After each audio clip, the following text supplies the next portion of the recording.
say we wanted to represent, we'll ignore sign to start with, but we have to worry about sign numbers.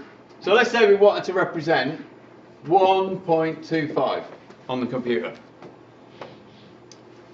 In binary, we start at 0, we don't have fractions. So what we've got to do is we've got to present an implied binary point. So we can say, right, we want to represent, and there is a limit to what you can do. Let's say we use 4 bits for the integer part, and then we'll use 4 bits, so we'll have a point. We'll use 4 bits for the fractional part. What are the column ends going to be for the fractional side? Right, where do these column ends come from? Yeah, the 2 to the power. It's the base to the power of that position.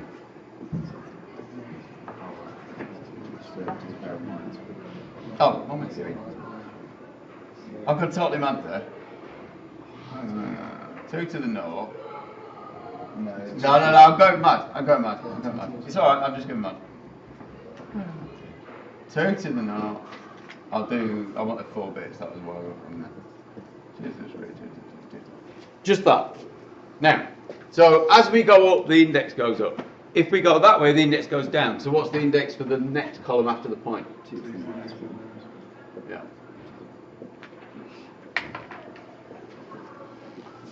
Okay. But there is another thing, and this comes in. Have you done shifts? You haven't done shifts, have you? If I put a value there and I move that bit along one, what effective operation have I done to it? Divided by 2. So as I move that way, I divide by 2. If I go that way, I multiply by 2. So all you've actually got to do when you're doing, the nice thing about the column ends is you don't have to actually work these out. You just go, we'll keep doubling it because it's binary. So if you just halve it each time, you can get those column ends. So if I wanted to write down 1.25 in this format, and I've written 3D code that uses formats like this, fixed point binary, because I was using a machine that couldn't do floating point, integer only. So I would write down, right, 1 is that, binary point which actually doesn't exist, I'm just saying it's there, and then a quarter. Okay? Anyone see a potential problem with storing numbers this way?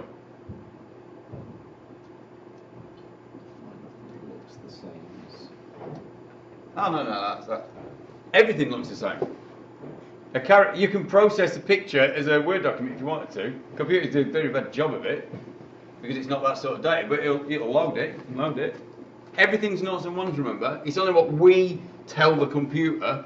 And when we're programming, someone's pre-decided that there are these formats called this. You can make your own up. Make your own up. So yeah, this would just be a format we make up. We'd probably call it 4.4, fixed point format or something. But it's 4 integer. What if I want to represent 19.5? No, can't. I'm going to bits. I need more bits at that end. What if I want to represent 0.1? Can't. Decimal numbers are a nightmare on a computer. You can't represent them exactly. We have actually special fixed formats called fixed point Bcd formats. Whenever you use currency in a database or on a spreadsheet, what you're actually doing is you probably don't know what BCD is, do you? Binary coded decimal. No. It's a bit like hex, but you stop at 9 because we're only dealing with decimal digits. So you just, if you want to write down 972, that would be literally that number in binary. 972. It's very wasteful on space, but you can exactly, if I go for a fixed point, I can represent 97.2. Exactly. So that's what currency formats are. A nightmare to process though, very slow. But you can accurately hold things. It's not on the syllabus though, but it is an interesting thing. Right, so we've got issues with range. If we want to only represent numbers that are less than 0, so fractionals, so like 0.25 and below, then these bits are totally wasted. It's a thing called precision. The representing the 0.1, we can't do it exactly, we can't do it accurately. There is an accuracy value that we have to worry about. But the number of bits that we use determines the precision that we can hold something to. Okay? So holding the numbers precisely, we try and do as best we can. In lots of circumstances it won't matter, but if you do lots of calculations repeatedly with numbers that you're not holding precisely, eventually they'll go out of whack. Something where this is really important is like 3D stuff, because you're doing matrix operations. And not too bad if you've got a matrix that you want to apply to all the points in your scene, because they're all new calculations. But what you tend to do, if you're rotating a viewport, you're taking a matrix. Everyone know what a matrix is? We draw them like that. So in computer graphics we use 4x4 matrices. Okay, and then 4x1 column vectors, and that's how you represent a point. So you have X, Y, Z, W, and you multiply it by a matrix to transform it. So the matrix holds translation, rotation information, scaling, skewing, all that. All goes in there. So you apply that. But if you want to like rotate a camera, you take its matrix and you perform an operation on it. If you keep just incrementing the rotation, things go really out of whack, and it's really interesting. I've built 3D engines before in assembly language, and after you're all right for a while, but after, I don't know, about 50 or 60 calculations, you'll start noticing points go way and start getting transformed really weird, because the numbers just go to pop. All right, so precision matters depending on the application, which is why you would not store money information in floating point, because you do lots of calculations on top and it just wouldn't work. Right, so we don't use fixed point that much. Sometimes you use it, but it's very, very application specific. A more useful format is something called floating point. And as its name suggests, the point moves around. But we always, when we're writing these numbers down, we start with a fixed format. Best way to show you this is an example. I have got more videos on all this stuff. So let's have a look. You never get anything big in the exam to do, because I don't think anyone likes marking them, and they don't want to give you too many bits. So they'll say something like a format for storing floating point numbers is 6 bits for the Mantissa and 4 bits for the Exponent. Anyone know what those two words mean? No. Go on. You're being brain Britain today, apart from the 79, 72 thing. You say that, but I'm going to get it wrong now. Is the Exponent like where it like multiplies, when you're saying when it multiplies? Yeah, if we write down a normal like scientific number, as some people call it. So if we like write 2.4 times 10 to the 4, something like that. This is the exponent. So what is the size of the number, basically? That's what the exponent represents. So the exponent can be positive or negative, which is why you need to know about 2's complement.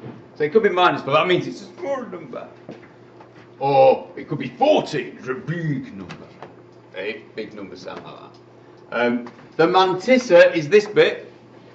That's the detail of the number. Okay? Floating point. You cannot have massively large numbers held incredibly precisely. There's a trade-off. Okay? So if we need to store really small numbers to high precision decimal places or something, we can probably do that, but we cannot record super accurately the distance to Alpha Centauri and store it in a floating point. You know, if you want to know how many to the fractions of atoms the distance is, which would be a stupid way to measure to a star that's 4 light years away. So we can either go for huge numbers, so we can store really big numbers by making large exponents, but then we lose precision on the detail of the number, especially in this format, you're not going to have many. Or we can store really, really small fractions, but you can't do both at the same time. So there is a trade-off. With integers, when we're storing integers, 32-bit integer in 2's complement, the range on that is plus or minus, roughly, I don't know exactly, 2 billion. Which actually sounds a lot, but not necessarily that much, actually. If you're doing like a shoot 'em up, I had a student, I had to change my game engine because of him, because he decided that he was going to award, when you pressed the button that shot a bullet, he was going to award you 1,000,000 points. He was obsessed with point inflation on games.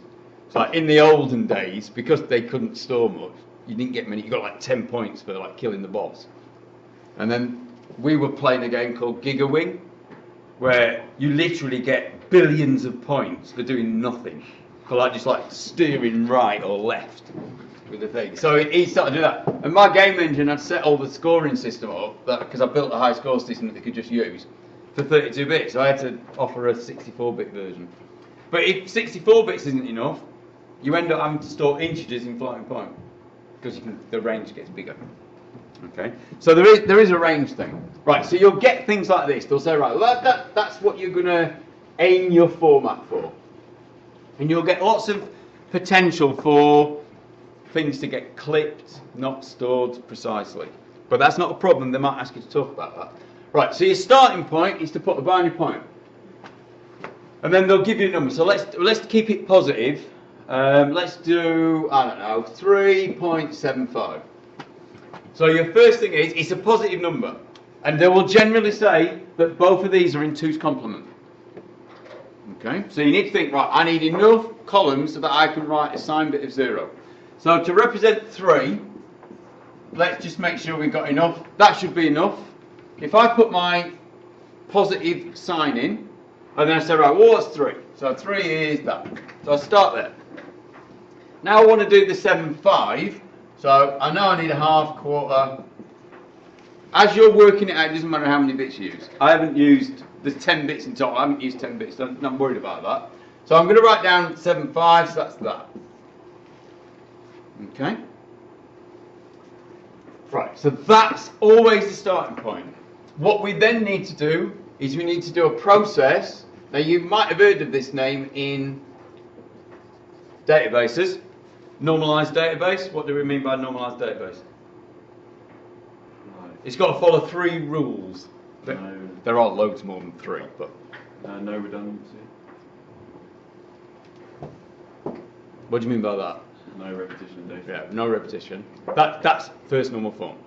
Yeah. The second one's really weird. You need something specific for that to happen. So most people, it's funny, you would look at the exam questions, they're all first normal form and third normal form. Because second normal form you've got to set up.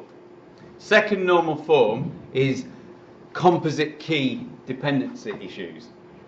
So when you do if you do the normalization, this is a floating point video, but I'm now waffling on about databases, but I just want to, so when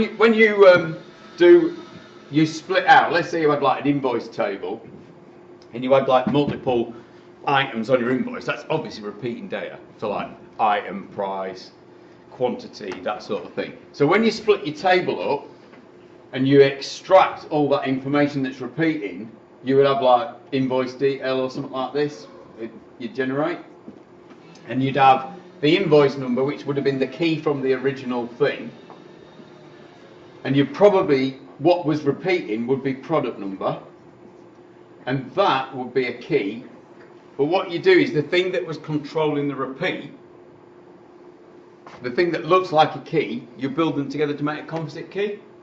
And then you would have the other fields that are duplicated. So it would be like description, product, cost, and maybe quantity, something like that. So for second normal form, what you've got to make sure is that the other attributes relate to both of the composite keys. Okay, so something like the quantity that somebody is ordered must be to do with that invoice, but it must also be to do with that product. So that one, that's okay. The description unless you've got the world's weirdest shop front, the description isn't going to change just because a different customer's come and bought something. Unless you're like trying to skank someone and you're saying, no, it's a super special one. You know, like on eBay where they go, look rare and all that sort of stuff. Although they do it on every single one, some people. Right, so the description actually is just related to that. The cost, again, unless you're skanking customers, the cost is going to be related to the product number. So these do not meet second normal form. So what happens is you pull that out. And really, the reason why they don't ever ask this is because it's obvious that that is a separate table, a separate entity. It's called product. All right. So what we do is we pull out product. So we'd have prod number, which obviously is the key, and then you have description and costs. Obviously, this is cut down. You'd have millions of things to do, and that will leave invoice detail with these two composites. And just the quantity, because it's the quantity that someone's bought that will change. You might have the date as well, and that will go in, you know, I don't know, whatever. So that's second normal form. Third normal form is the really easy one to spot. That's where you've got non-key dependencies. So a classic one of that is where, again, you've got an invoice, and then you've got a customer number, and then you've got the customer's name and address. So the invoice is the key, customer number is just an attribute, but actually the customer name is related to customer number. So it's a non-key dependency. And again, it just pulls that into a separate table. The database is a bit weak, really, because if you're only doing like 4 table systems, they're obvious enough to just write down, aren't they? So it's a bit odd. But this is the same word, normalising, but using different context. So don't in an exam just like go, oh, they said the word normalising, I'm going on about databases in the middle of a floating point question. Don't do that. Right. Normalising is the practice of maximising precision. Okay? And what we do is we move the binary point so that we're not wasting bits. If you look at this is the sign bit. But we've got another 0. It's pointless. That would be as mad as writing down, I got £100 today. The zeros, they're just like, what was the point? You know? So we try and remove those.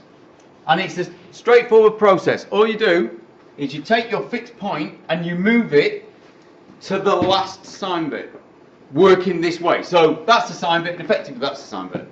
So we go move, and I would recommend you always do it like this.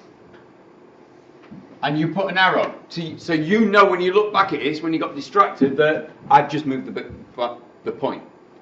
So I move it to there, and I write down my number. I go 0.1110. Oh, I missed one out. Next thing you do is you check. You say, right, I was supposed to use 6 bits for the Mantissa. So we look at the bits we've got. 2, 3, 4, 5. Oh, we've got 6. If they'd have said 3 bits, which would be awful, that would be the world's worst floating point number. What do you think I have to do? Reduce the precision. Yeah. By doing what? Yeah, truncate. I just go, you know what? I can only store that. That's awful precision. But this maximises. So really we've ended up storing this, and we had a bit spares. That was quite nice.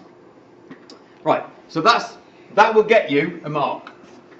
In fact, they tend to give you a mark for moving the point properly as well when you do these questions. So that's the Mantissa sorted. Excellent. Now we've got to work out what this exponent thing is. The key is the number of positions you've moved the point. So how many positions did I move that point? 2. So the value, the magnitude of the exponent is 2. We need to determine whether it's negative or positive. So let's look at the number. It's generally obvious when you're doing this. That number, compared to the original number, is it smaller or bigger now? It's smaller, isn't it? We moved the point, we shifted it all that way. So in order for this to get bigger, back to what it was originally, we need to make sure that we move the point that way. So we need to make it bigger, which means we need the exponent to be positive. If you totally forget this, just say to yourself, that's a negative exponent. That isn't 10. That is smaller than 10. That's bigger than 10. So just do that. Say, oh, okay, yeah, that's when it needs to be negative or positive.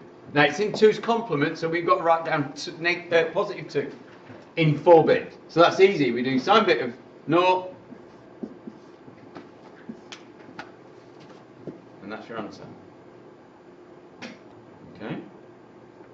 Going the other way, you might get given something in a format, and you've got to convert it back. So let's do that. What I need you to do is to go off and do loads of these. I will make sure there is one of these on the paper. Okay, to test. And if you don't get it, then there's some work to do. Right, I'll use this. I'll use not 3. I'll use the same format. So I don't know what the number is. I'll make sure it's positive by putting the sign bit. The sign bit still stands. If you've got a 0 at the front, it's positive. If you've got a 1, we'll do some negative ones in a minute. Right, they're not going to put a point for you. It's implied. It's always implied to be between. If they say a number is normalised, held at maximum precision, that's what that means, it will always start 0, 1. If they give you a negative number, it will always start 1, 0. Because you've only got one copy of the sign bit. Anything else, loads of leading ones, are all just waste. Alright, so if they say, what can you tell me about this number? You can say it's normalised. If it starts like that, 2 different bits. Right, so I'll give you this number. It's 6 bits, so we've got that. And I will put a negative exponent. What exponent is that? 7. Minus 1. Minus 1. Minus 1. Yeah. All the ones is minus 1.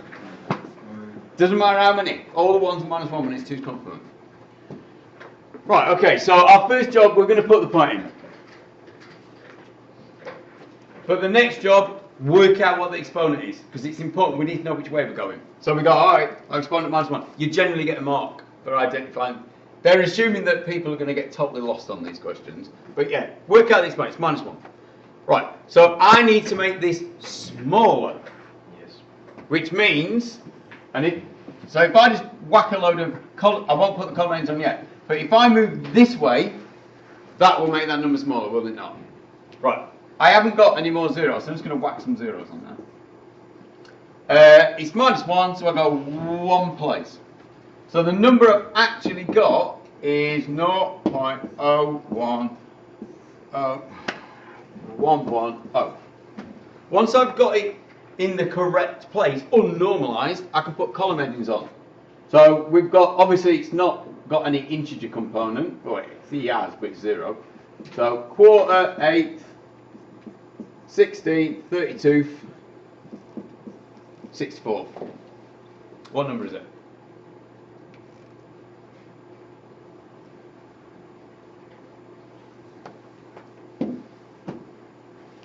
There is an easy way of doing this. You haven't got a calculator, have you? So it's like, oh, God, I've got to add a fraction. You haven't got to add a fraction. If you just go like this, right, look for whichever is the denominator that you're going to have to use. So it's going to be 32 of some description. It might simplify, but I don't care about that. And we're not going to convert these to decimal. You're not going to be expected to do that.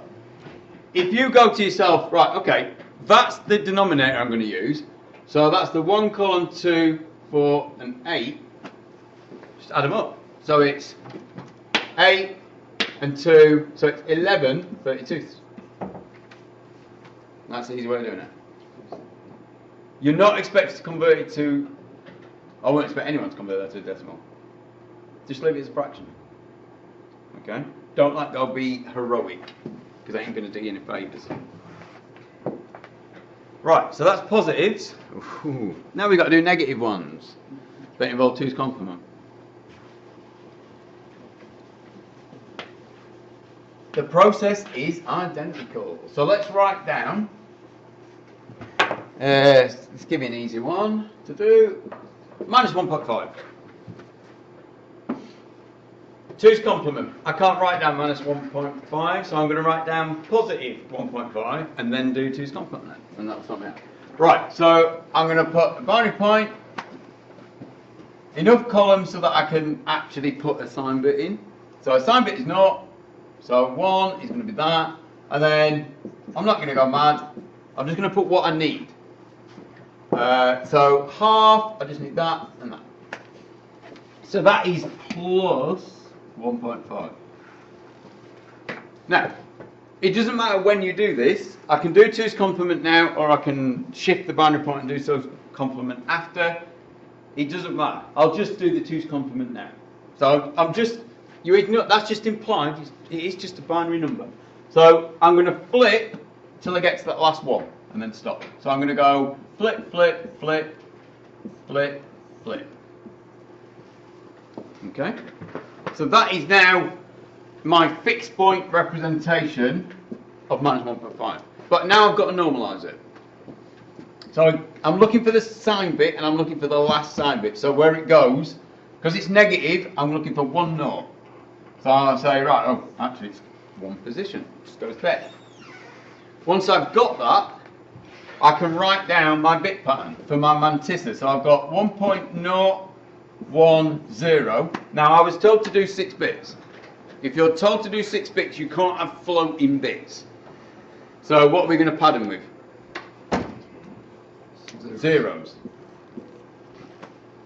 Okay. If you ever need to extend on this side, which is a common operation, it's actually an instruction on most CPUs to do sign extension. Put those on. If you're going to need to like unnormalize something, just put as many sign bits on as you want. It's up to you. Okay, to get it to work. So we've ended up with that. So that's our Mantissa. Right, the exponent. We've made this smaller, so we need to make it bigger when we convert it back to a normal number. So it went one position, so what does the exponent need to be? To make it bigger again. Plus 1. Plus 1. There you go. Right, so if you get given a number in floating point format, in two's complement, they generally use two's complement. The real one is completely different. It uses something called excess formats. It's all over the shop as well. The sign bit isn't at the end. Yeah. Was the reason it just had 1 before the decimal just because it's negative? Yeah. Okay. So it goes sign bit and then detail. Yeah. Sign, so whatever it is, if it's 0, if it's positive, it'll go 0, 1. Yeah. If it's negative, it goes 1, 0. There are some interesting questions on some of the past papers, and there was something like this, and it said, it didn't even tell you what the format was. It just said, this represents a floating point number. Which numbers are normalised? And they expected you to be able to spot that this one wasn't normalised because it doesn't start with 2 different bits. But so this is the difference between GCSE and A-level, which you must have gathered by now. It isn't enough to just be able to literally state things. They will ask questions that are a bit odd that test your knowledge, not directly as you might expect, which is where it gets a bit tricky because they don't test very well. Right, a negative one then. So I'll make sure it's normalised.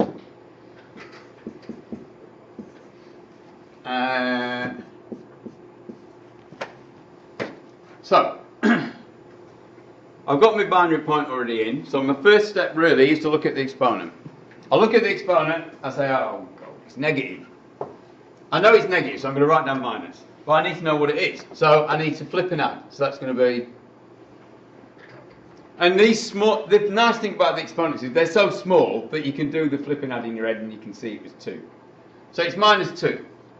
So this number is going to get smaller. Yeah? When we deconstruct. So we're going to go this way with the thing. So we need to put padding. So whatever was there, just pad it. So I'm going to go 2. So I'm going to go 1, 2. So now I've got that, I can say it was 1.11. 0.0111. Oh, not doing that. Okay, so it's that value. Yeah? Yeah. How come it's padded with ones? Because that's the sign bit. Right. You extend the sign bit out. Okay? Now, we look at it, you think, I don't actually know what number it is because it's 2's complement and it's obviously negative. So I need to do flipping that. Okay, so I'm going to, it's that one that's not going to change. So one thing you can do when you do this, if you want, you can look along and say, right, let's just do that and then it's flip them all. But make sure you don't like flip them wrong. Easy to do, unfortunately. So that's where the binary point is. Now we've got it to that state, we can put our column headings on and read it. So that's half, quarter. I tend to, once I've done that, I just go 8, 60, because it's horrible writing down the other bits. So this is 64ths. They're really careful with these because they start getting horrible numbers very quickly. I once gave I was making them up at the top of my head and I gave students a homework question and it was I think it was minus 2048 and they all like swore at me for asking them to do it. Right, so again I've identified that as my marker, so I'm going to go just for myself I'm going to use 1, 2, 4, 8. So it's actually 9/64. But it was negative at the start, so do not forget that's what it was.